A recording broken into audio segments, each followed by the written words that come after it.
Envie de vous voir. Est-ce que vous m'entendez bien ou c'est trop fort ou ça va? Bon, en vrai, comme ça, vous m'entendez aussi, hein, je pense. Mais on est toujours mieux avec un micro, on a plus de confiance. Alors, bienvenue. On va vous présenter aujourd'hui quelque chose d'assez spécial. On va vous présenter ce camion-là, qui n'est pas qu'un camion, vous allez le découvrir, qui est aussi un appareil photo. Donc en fait, maintenant que vous venez de vous installer, on va vous désinstaller tout de suite et on va sélectionner 5 personnes. Enfin, on va sélectionner. On va vous demander, on va demander à 5 personnes de se mettre au cul du camion pour procéder à la photo, pour pousser le camion, non, pour procéder à la photo que nous allons faire aujourd'hui. Donc il nous faudrait 5 personnes. Voilà. Qui seraient peut-être des gens qui ne l'ont pas fait déjà. Moi je veux bien, moi. Nous on l'a déjà fait. François, viens. Allez François, viens. Allez, 4 c'est bien aussi. Voilà. Tu veux essayer? Bon voilà, fantastique. Les filles, c'est vrai que j'ai dit ceux qui n'ont pas fait, mais il y en a qui ont même fait 2 fois ici.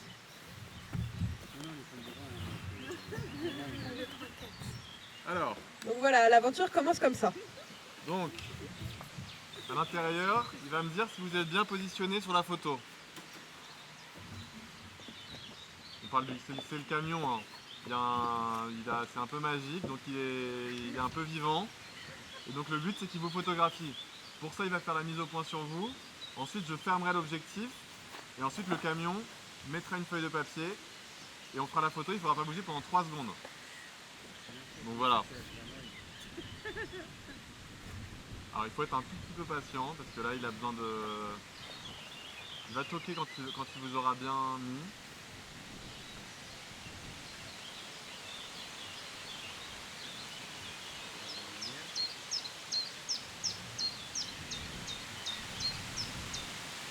Il réfléchit.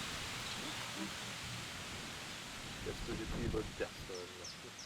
Est-ce que je vais pas gâcher de la pellicule? Donc quand vous faites jusqu'à 3, ensuite vous ouvrez l'objectif et vous ne bougerez pas pendant 3 secondes.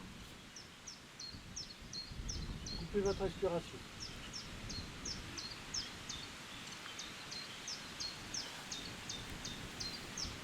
Alors encore une dizaine de secondes.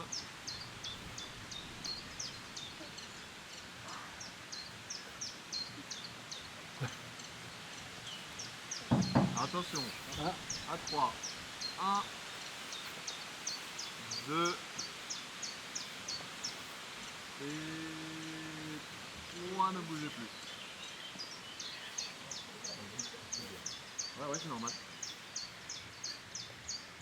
Ils sont à l'ombre. Alors, et maintenant vous pouvez revenir, vous asseoir à votre place. Obscuramas. Au cours de nos pérégrinations, on a rencontré beaucoup de gens. Moi, il y a toujours des rencontres un peu spéciales qui se passent à certains endroits. Et j'ai l'impression que le camion fait office de mini place de café. Mais c'est pas ça, c'est que tu profites pas du soleil en fin de compte, t'es enfermé. Oui, parce qu'on peut pas se mettre dehors, parce qu'il fait dehors, parce qu'il fait trop chaud. À chaque fois, c'est l'expérience, et c'est ce qu'on dit aux gens. C'est que l'expérience, elle peut être, entre guillemets, réussie ou loupée, et que ça reste l'expérience qui est important. C'est pas d'avoir une belle image de soi, parce que sinon, on n'utiliserait pas ce processus-là. Le processus-là, il permet d'avoir un côté non-contrôle de qu'est-ce que va être l'image. Et c'est important, je pense, pour nous, photographes, de lâcher prise et de ne pas avoir le contrôle sur tout. Des fois, on ne contrôle pas et la photo elle est presque mieux que ce qu'on essayait de faire. Et donc souvent, quand on part, on prépare le camion et puis on part, on décide d'aller se mettre quelque part.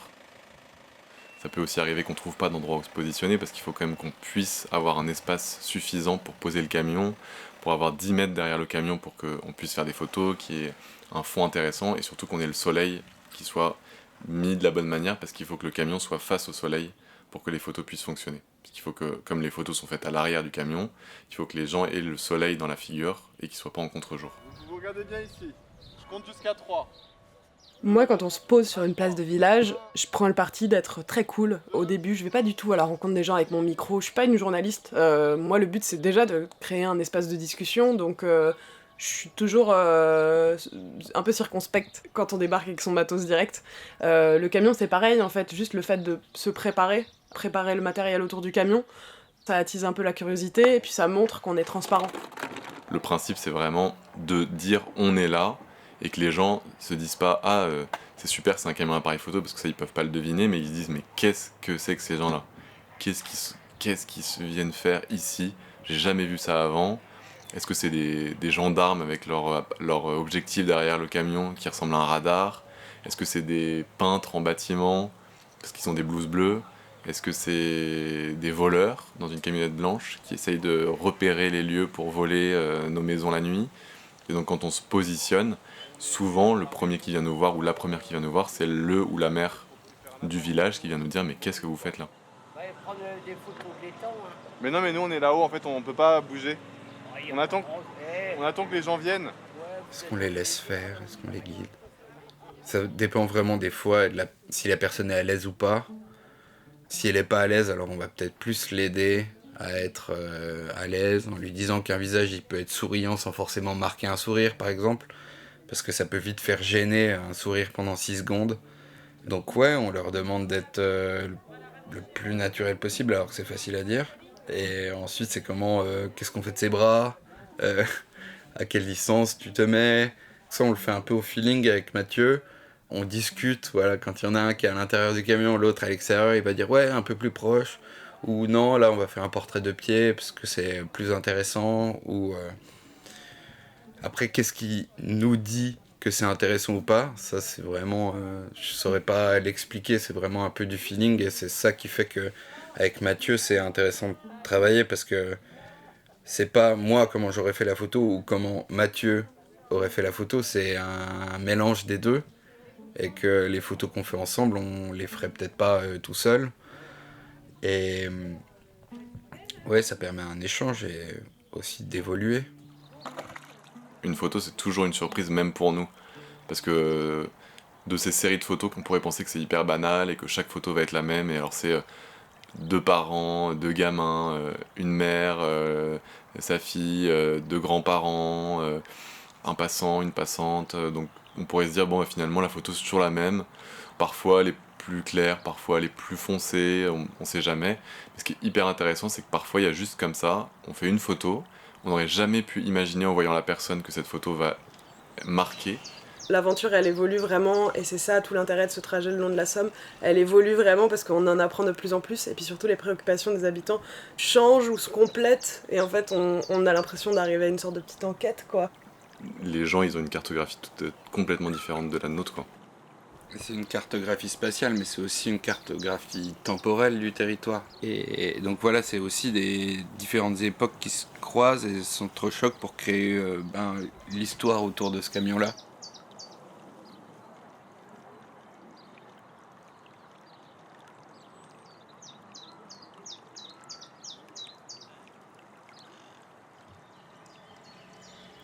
Alors, on est sur les hauteurs de Grand-Lavier et c'est lotissement des 4 arbres qui a été construit il y a une dizaine d'années, il y a à peu près une quarantaine de maisons.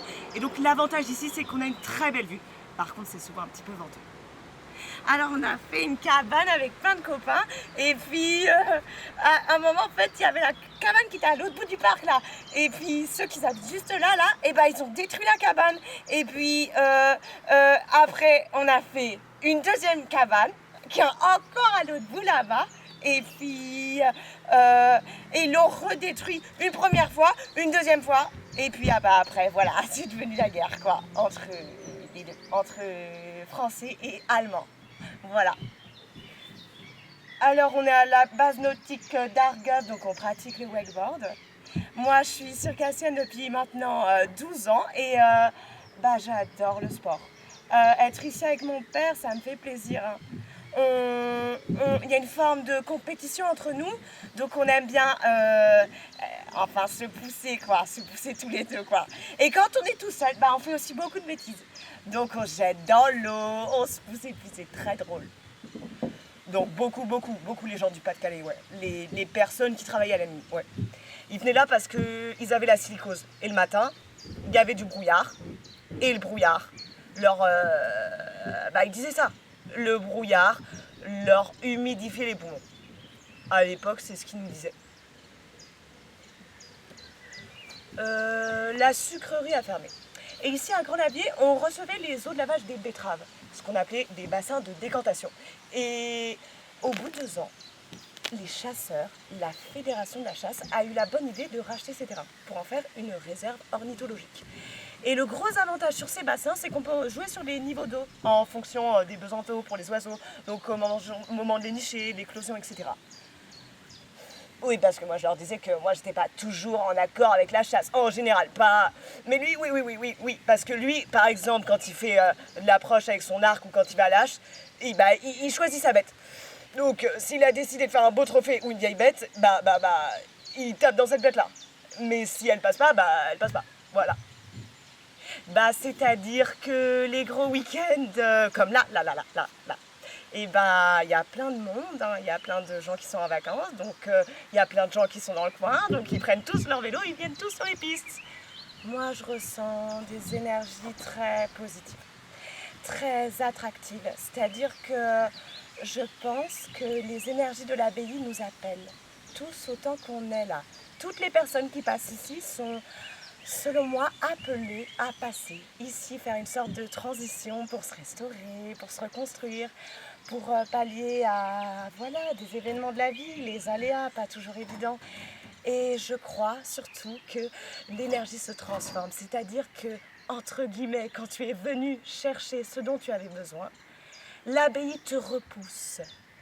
Un bassin de 11 mètres de long sur 11 mètres de large, aménagé avec combien 21 tonnes de galets, 16 tonnes de sable. Je pense que c'est plutôt pas mal pour des canards. Alors vous avez déjà remarqué, je suis un homme de poids, je suis un des plus loin, je fais presque 120 kilos, mais je fais du vélo quand même, 120 km à la semaine. Avec le club, on fait 2 sorties la semaine, une sortie le jeudi, au départ de la mairie de Saluste. Et donc au départ d'Amiens, ça fait 50 km, et puis après, tous les dimanches, on propose une sortie avec un circuit, quoi. Nous, on habite à Is-sur-Saône, donc à pied, c'est quoi, 3 km d'ici, donc voilà, donc on est next door, si on peut dire. Le canal, ça fait quelques années, ça fait au moins 3-4 ans. La pollution, les herbes, c'est impossible de pêcher à ce jour. On se demande qu'est-ce qui se passe d'ailleurs depuis quelques temps. Avant, on prenait du poisson. Maintenant, ça devient de plus en plus dur. Bon, les éoliennes, vous effraient pas ou non?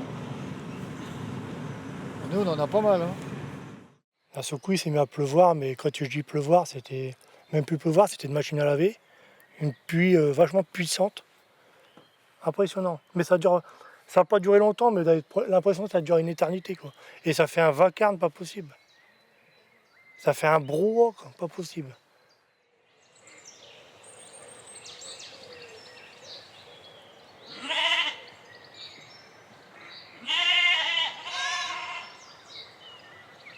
Mon père nous a toujours emmenés à la pêche, on pêchait au coup.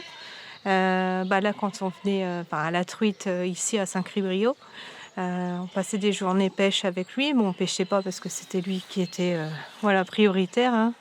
Et un jour, quand je me suis mis en ménage avec mon conjoint, et comme lui il pêchait déjà, on a commencé à pêcher ensemble et puis on allait tout le temps à la pêche. Et c'est lui qui m'a fait connaître la pêche au brochet. Et je prends plaisir à pêcher souvent.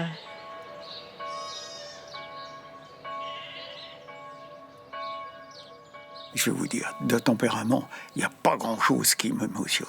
Pas grand-chose. J'ai vécu des moments durs. J'ai réussi à changer ma vie complètement. Je me suis torturé beaucoup la nuit en pensant à ma femme. 62 ans de mariage, c'est pas, on ne l'efface pas comme ça. Et puis j'ai dit, je me fais mal pour rien du tout. Alors, arrête. Je me suis causé à moi-même, comme souvent, comme en Algérie. J'ai dit, arrête de te faire du mal, parce que n'importe comment, elle reviendra jamais.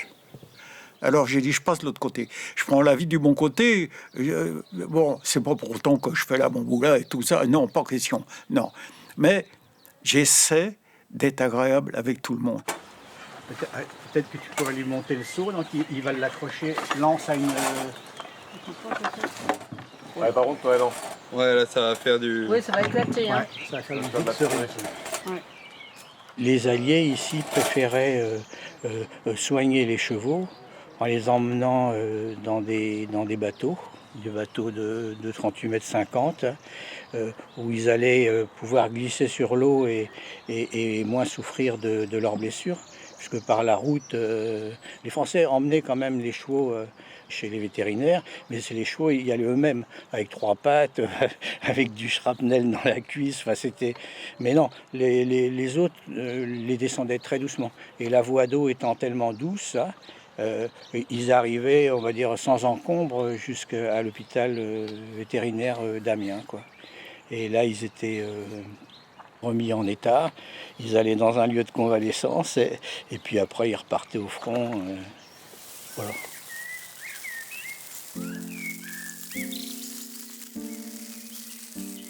On nage dans l'état de grain, c'est génial.